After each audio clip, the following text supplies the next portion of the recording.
Hey everyone, my name is Penny Zanker, and it's time to reset. This podcast goes beyond just navigating change. It's about new ways of thinking about how you can approach challenges, how you can shift your mindset when needed, create some space and grace for yourself so that you can rethink, recharge, and reprioritize when and where needed. Are you ready to unlock your full potential? Thank you for hitting play and sharing this next episode with me. It's time to reset. Hello, and welcome to Take Back Time. My name is Penny Zanker, and I'm your host. And we are talking about overwhelm and overload today and the power of focus. And I think that everyone that I've talked to in the past, at least year, is feeling some sense of overwhelm, overload. There's less resources, more to do, and people are feeling the pressure, and the numbers of people who are feeling burnout are going up as well. So I'm excited today to have Peter Schroeder with me because we're looking for experts who are going to give you a new twist, that are going to help you with the way that you're feeling so that you can get out of feeling stuck, get out of that place of overwhelm, and take yourself to a place where you can really leverage off of the power of focus. And he is an award-winning DJ, an entrepreneur who started Telsio. It's a company that's changing the way that we work and how we communicate. So with over 2 decades of experience, he's teamed up with big names like Facebook, Samsung, and Airbnb. And he's earned more than 20 platinum records, 4 gold records, and received 3 nominations for Danish DJ Awards. You'll notice he has an accent. And even after facing challenges like surviving a plane crash, his passion and determination continue to inspire. So without further ado, Peter, welcome to the show. Thank you so much for having me. So I'm trying to see the connection between the DJ and the music world, and then what you're doing today around focus. Help us to understand, how did one flow into the other? Well, so I think my whole life I've had 2 parallel careers, even since I was a kid. I've always been a major nerd. Started coding when I was 6 years old, and I got my first computer. I was more interested in that than playing video games. My mom was an engineer, and both my parents were musicians. My dad was out playing gigs every weekend when I was a kid, and my mom was a pianist, a very, very good one. So I've always had this parallel thing going on where, on one hand, technology. I made my first website when I was 14, back in 1998, and launched it and actually sold it as a real company when I was 18. And impressive. Yeah, at the same time, started making music and DJing when I was in my teenage years, and found out that was where I wanted to go. But even while I was in the music industry, I was still coding stuff. I would be making, I have a record label at some point. I create all the software for the releases, managing the releases and the promotion and royalties and all these kind of things. It's a curse. I mean, I was in application development one time, and it's like, I can't help but feel like to get involved in something like that. So I think it's inside you and you can't help but do it, right? Yeah, and that's the thing. Like, I found out a few years ago, and really just a few years ago, it's not more than 2, 3, 4 years ago, that I have raging ADD. And when I was a kid, that wasn't a term that, we had just heard about ADHD, and that's the kids that run backwards up the walls and can't stay still. But that's not me. I didn't have problems with that. I was more just, focus on things I'm not interested in. That's hard. But on the other hand, focus on things that I am interested in. Well, I can go for 3, 4 days without sleep and just get really good at that, right? So for me, it's a superpower because now I know what it is and how to deal with it. And once you do, then it is a superpower. But that's definitely something that I had to learn over the years. And being in my early 20s and being in the music industry and touring and running a record label and not knowing how to handle this, that definitely caused some trouble along the way. And I burned some bridges and those kind of things, because when you have ADD, and especially severe ADD, you want to do everything. You want to please everyone, but you also want to be part of everything you think is interesting, and you can't. So let's go from there, right? Is because we want to talk about overwhelm. And I think that's part of where people feel overwhelmed, because I think people confuse overload and overwhelm, right? One is emotional and one is capacity. So the need to please, the need to be involved in everything. Like, how do you approach and help people to understand the difference and recognize which one they're in? And then some techniques to get out of that space. Yeah, for sure. So I would say, for me personally, especially when I had a record label. That added up, of course, a lot of work. It was my first real business, like a real business. And all of a sudden I had responsibilities and these kind of things. I had signed artists that were expecting releases to come out and so their career can move forward. And at the same time, you get all these ideas for things you want to do and all the things you could do.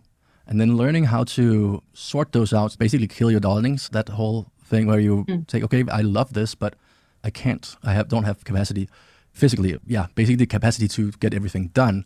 Once you kind of understand how to read it and learn how to say no, that's really where it starts. Learn how to say no when people ask you to do a favor or because you just want to help them and you know you can help them, you know you're good at it and you know you can contribute and make their lives better. You want to do it, but learning how to say no to that, that's hard. Okay, so how do we do that? Let's talk about that because that's a really big thing. So how does somebody who wants to please everybody and wants to help, how do they say no? So that's difficult because you think you're the only one who can do this. You think you're the only one that can help. And that's a very typical thing it's in the back of your mind, but you're not. Like they will figure it out. They'll ask someone else or they'll figure it out to themselves. You're not the only one that can save the world. And you got to really get that in your head. So it's holding that understanding that we are not the only solution, that they won't be desolate and they'll find another solution. So it's holding that space for that. I think so. Yeah, I think so. What else? Once you kind of get past that, then you'll be able to at least free up some more of your own space. But the problem is the more you say yes to and the more you don't get done. One thing is, you'll probably burn some bridges along the way. I did that when I don't follow through because it's actually worse to say yes to something and not do it than it is to say no in the beginning. You got to remember Absolutely. that. So you start burning bridges. And the thing is, that becomes an emotional overwhelm by itself. Once you start, because you really want to get this done and you are so eager and you know you can do a good job. You feel like I'm the only one that can do it and I will help that person. That it keeps spinning in your head. But that becomes overwhelmed because you are all of a sudden not getting these things done. And you are, lagging behind and people start doing the exact opposite of what you want. So they start not liking you.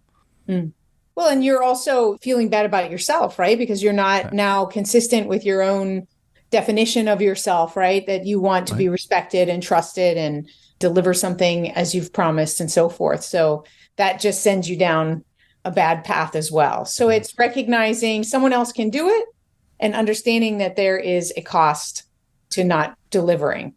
Yeah, and I think reminding yourself exactly the cost to not delivering. Remind yourself that if you don't get this done, it's worse than saying no. That's really the key. And if you really ask yourself, am I going to get this done? Am I going to be able to, because I have so many other things on my plate? That's what I was just going to ask you. Yeah. Do you say, what's the percentage? What's the chance that I don't get this done?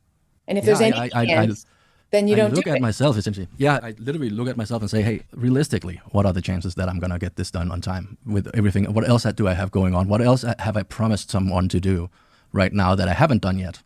Maybe I should get that done first and then say, maybe ask me again next week, or say, sorry, I'm just like completely, I usually just say, I have too much on my plate right now. I would love to help you. And people respect that.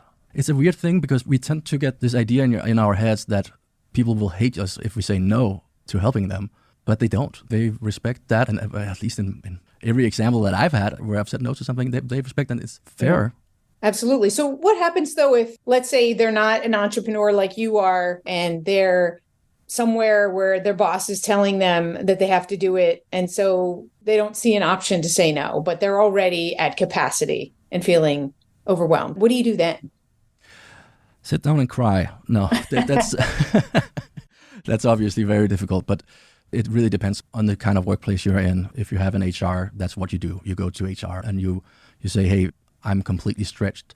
And then you look at yourself as well. Am I doing things efficiently? Like, am I actually getting these things done that are priorities? Am I understanding what the boss is telling me that are the priorities? Is the thing I'm working on right now that I think I need to get done, is that actually what needs to be done, or is it something else? Because at the end of the day, your boss wants certain things done. And it's never wrong to ask questions. You can always ask, like, what should I focus on? Because I have a lot right now. And I'm sure that your boss would appreciate that more than hate you for saying that. They would actually like to hear, hey, I have a lot right now, so can you help me prioritize? What do you think I should do first? Absolutely. Maybe you can break some of those tasks down into smaller pieces so that you can do the pieces that are actually more urgent than others, or maybe the boss doesn't remember all the things that you have going on, or maybe you have multiple people who are giving you things. And sometimes we do need to ask for help. So nothing wrong with that. Nothing wrong at all. And actually, I would say, having employees myself, I love when I'm asked questions about certain things, because that shows, one, that they're actually listening to what it is that I'm asking, and they want to clarify and do a good job at it. And on the other hand, if someone says that, hey, I'm completely maxed out, I'm stressed out, what can we do? Well, then we look down and say, okay, what tasks do you have? And it's absolutely fair. I have never experienced anyone doing anything, like getting any backslash on that. That's, I think, just something that people don't really dare to do because they feel like that's frowned upon, or they feel like that's a weakness in the eyes of their boss. Right. But it's not. It's the exact opposite. Absolutely. Any other tips or tricks that you would suggest for people who are feeling overwhelmed? Yeah, like a very tangible one that my mom had always told me is just go to bed and sleep, and you'll wake up tomorrow and there's a new day. I use that all the time. Not all the time, because then it would be ridiculous. But really, if I'm overwhelmed by something, or if there's something that's bothering me, or if I'm stressed out about something, then I go to bed and I get a good night's sleep, go to bed early and make sure that I'm rested. And the next day you'll have fresh eyes and you'll look at things differently and you can tackle it. But once you're in it, you're probably not going to get anywhere with it. So get some rest. It's easy to get lost in something and you have to step away, right? In some shape or form, whether it's go to sleep, whether it's take a walk or take a shower, or there are a lot of different activities, putting yourself into action, but stepping away from whatever it is absolutely necessary. I do that all the time. I just feel like, okay, I got to step away from this. I got to do something else, read a book. Somebody today I was talking to, they said they go to the movies by themselves during the day. Like they just go see a movie, and that helps to sort of take them out of whatever it is. And they come back, like you said, with fresh eyes. Yeah, exactly. And then all of a sudden you have a solution to whatever it is that you didn't think about before. But you can't see that. You can't see the forest for trees, right? Because you're so focused on whatever solution you're thinking is, and that's not working. And then you just keep getting spiraled down in that rabbit hole. But yeah, get some fresh eyes on it. And then I feel like the other thing I tell myself a lot is this, I saw a long time ago, this solution solving schema kind of thing, where it's, if you have a problem, yes or no, can you fix it? Yes or no? If it says yes, then okay, don't worry about it. If you can fix it, you can fix it. Don't worry, then go fix it.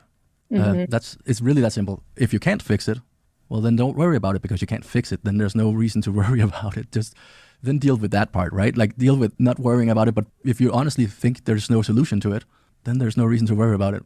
Right. If it's outside of your control is what you're saying, because maybe you could find out who can fix it. Is there someone else that can fix it? Right. But it sends you but it's not yours in to a worry series about. of questions, right? That's what you're saying. Yeah. So just remember, worrying is really just an extra layer of energy that you tag onto yourself that you need to get through. If you can fix something, go fix it and do that, and like figure out how to fix it or act on it. There's no reason to sit down and worry about it. But if you can't fix it, if it's out of your hands, then there's no reason to worry about it either. So don't worry. Don't worry, be happy. So can you really do that though? Like, I tend to be a worrier. I also follow the philosophy of it's outside of my control. And I think that if it's really outside of my control, I'm better at letting it go. But when it comes to like personal or emotional types of issues, like relationships, I don't know, that it sort of gets inside me. Like, can you really, do you really like just don't worry and you just let everything go?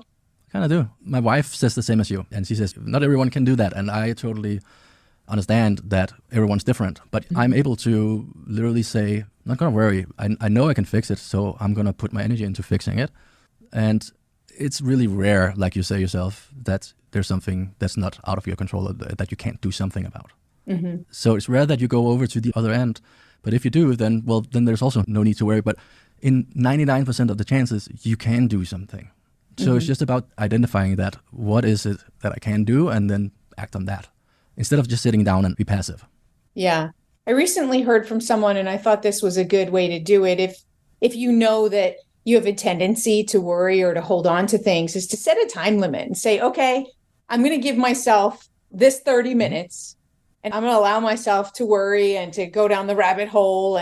But after that's done, it's time to either let go because I can't control it, or to take the action that I need to take to make sure that I get on with getting what direction I need. So they give themselves that 30-minute pity party and then they move on. So I think that's also helpful, right? Because sometimes we need to feel it. Oh, yeah, of course. And we need to like freak out, as long as you're not freaking out on someone, right? No, no, it's spot on. And I totally agree. And I understand that, yes, there needs to be that, I don't know what you can call it, but this little buffer where you are allowed to have emotions. Not everyone can be stone-hearted like me, like my wife says.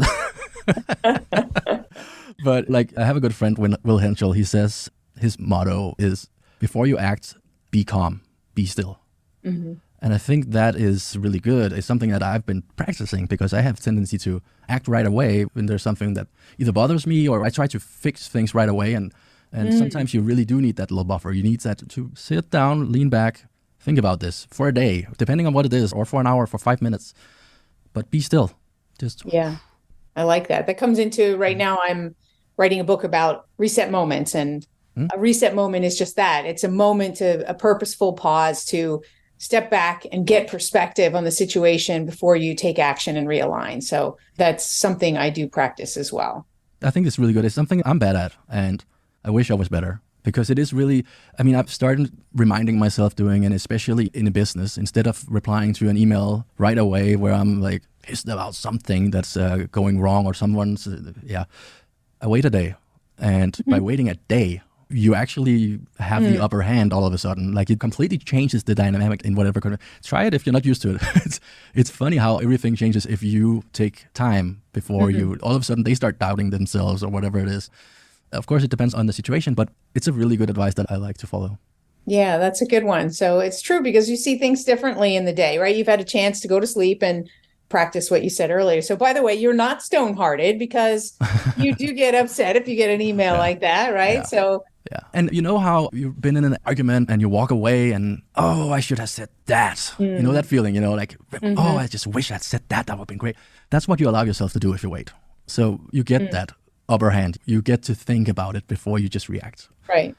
It's hard, but it's a good one to practice. For sure. So we're coming to the end of the show. People only have so much attention span. But when we talk about focus, right? So saying no and having strategies to let go of what we can't control and things like that. What other key things would you want to share before we sign off here that is something that you cherish? Well, so being one with severe ADD, I get distracted by anything, little smells, literally anything. I ended up buying a vacation home in Denmark that I can travel to and sit in isolation in a forest to get stuff done. If I really need to get things done. I would say it varies obviously a lot from person to person. And also when you have a diagnosis, that prevention for these things is of course is harder.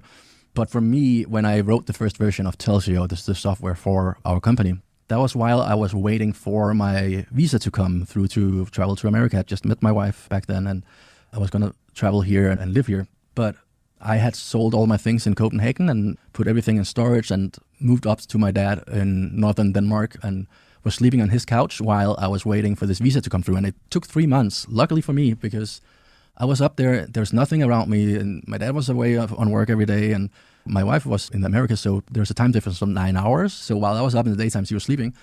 So I had no distraction. That was just literally just me. There was nothing on TV. There's just nothing. And sometimes you really need that to get done. But even with that, I had a hard time focusing on getting that code written. The fun thing about writing software is like getting the ideas and coming up with all the, what is that we're going to build and what the architecture behind it. But actually writing the code and typing out the code is maybe not that fun. It's really just stuff that needs to be done.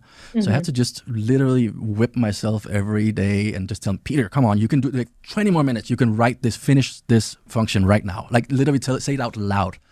Remind myself. And I was literally saying it out loud to myself many times a day because otherwise, I would just fall into something else or start Googling something, and I would never have had the company today if I hadn't done that. I knew at that time in my life that I was over the music industry. I was burned out by that, so I need to do something else. And if this idea that I had, which seemed profitable and seemed like a good idea, if that's ever going to come to fruition, I have to finish something and get it done. So it's really, isolation and then whip yourself to get it done and get stuff done. So do you talk to yourself in the third person? So you say, Peter, you got to do this. Because it's interesting, right? Because then it's almost like it's your friend that's telling you, you can do this, right? So I'm wondering if there's anything to that, like speaking to yourself in third person. I don't know. It's not something that I've done a lot in my life, but in that particular moment where I knew that this was kind of a change in my life, and I knew that if this was actually going to work, I have to get this code written. I have to put something out there because an idea is not an idea. Well, it will stay an idea. A business is not a business until you actually put something out. Like everyone Right. can get ideas, right? Right. So I knew that this shouldn't end up like so many other things I've done in my life, where I get an idea and I start working on something, and then it gets half done, right? Right. So I had to sit down and really just tell me, and I did talk to myself in third person. Peter, you can do this. Come on. Like, just finish this method. And then I kept going that, and then all of a sudden the whole day had gone. Right? I have a new theory now that when we talk to ourselves in third person, it's our cheerleader, it's our friend. And when we talk to ourselves and put ourselves down, it's in the I, right? Yeah. So I have this new theory. I'm going to pay attention now to my own inner voice and see if that comes up like that. Because I was in a time where if I didn't take action, I could have died in the situation. And I spoke to myself in third person. So I'm like thinking about that, like, that's interesting. Yeah, it is actually interesting because it's, like I said, it's not something I've really done before in my life, and I've not really after many times, maybe. Not many times, but it definitely worked. I mean, I was literally sitting there just writing, typing away, and all of a sudden I had a full solution that I've bigger than anything I've ever built before. And yeah, Fantastic. It worked. There's something to it. Okay, well, we'll dive deeper into that. So tell us where we can find you and your software program so that people can connect with you. So myself directly, if you want to reach out to me, peterschroeder.com. There's links to all my social media, my email address and everything. And if you want to try out Telsio, which is a business phone service, we have done a good job at building something that's easy to use and works for businesses of all sizes. We have companies with 2 employees and companies with 5,000. We have like Facebook and Google and Airbnb, Samsung, and companies like that as our customers. Go try it out. There's a free trial and reach out to our team. We are doing a good job and very friendly people. Fantastic. Well, thank you so much for being here and sharing bits of your wisdom. I really appreciate it. Thank you so much for having me. That was fun. And thank you all for listening. We got some really good tips, and maybe you've heard before, just say no. But I think we got some nuances in there that were powerful in the ways that you can say no. We also talked about ways that you can approach things with fresh eyes. And at the end there, I think that was kind of interesting, is I think that if you speak to yourself in third person and you're your own cheerleader, that you can actually be more focused and handle some of this overwhelm by saying to yourself, Penny, you've got this. Penny, get focused and get this done. So try it out. Who knows? Thank you for being here. My name is Penny Zanker, and this is Take Back Time. We'll see you in the next episode. Hey, thank you for spending this time with me. It really means a lot.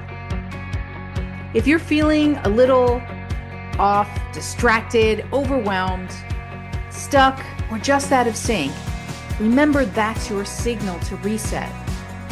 And that's all it takes, just recognizing one reset moment at a time. So stay tuned for more tips, tools, tricks, stories, strategies, all here on Time to Reset. We'll see you in the next episode.